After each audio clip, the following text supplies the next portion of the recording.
Yo mga idol, kamusta? Sports Talk PH nga pala.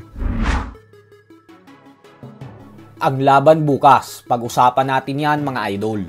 Ngunit bago ang lahat ay huwag kakalimutang mag-subscribe at i-click ang notification bell button for more sports talk. So naganap na nga po ang official and final weigh-in para sa bakbakan bukas sa pagitan ng ating pambato na si undefeated super middleweight prospect Weljon Mindoro at ng veteranong Australian fighter na si Joel Camilleri. Parehong tumimbang ang dalawa ng 164 pounds. Kaya naman dahil dyan ay kasadong-kasado na ang kanilang 8-rounder fight bukas na nakatakdang ganapin sa Dubai sa ilalim ng IBA Boxing Champions Night. Kung atin pong matatandaan ay 3 linggo pa lamang ang nakakalipas magmula ng huling beses lumaban si Mindoro, kung saan tinalo niya via 3rd round knockout ang matibay na si Lucas De Abreu sa Amerika. Dahilan kung bakit may napakalinis na record ngayon ng ating kababayan na 13 wins with 13 knockouts at walang talo.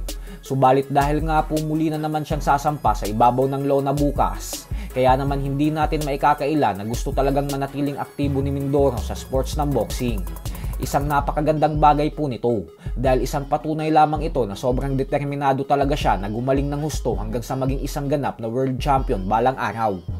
Bukod dyan ay kapansin-pansin din na full support ang ating pambansang kamauman ni Pacquiao kay Mindoro, kung saan ito po ang nagpresenta ng titulo na paglalabanan ng dalawa bukas.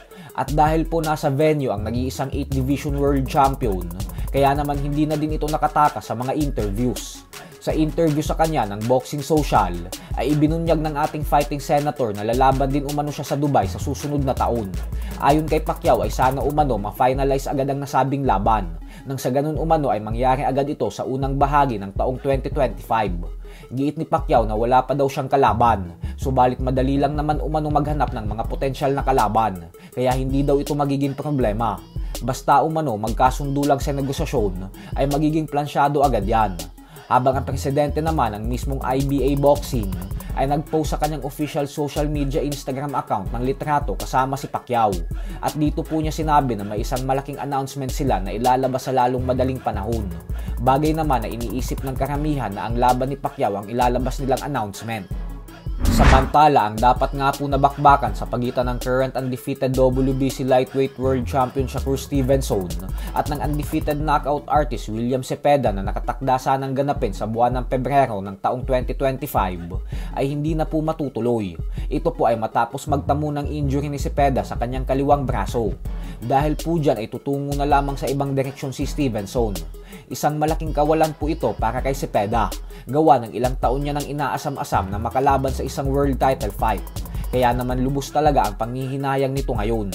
Pwede naman sanang i-reschedule na lang ang laban nila, subalit ayaw na pong mag-antay pa ni Stevenson kay Cepeda dahil nangangati na itong lumaban ulit. So hanggang dito na lang po muna tayo mga idol.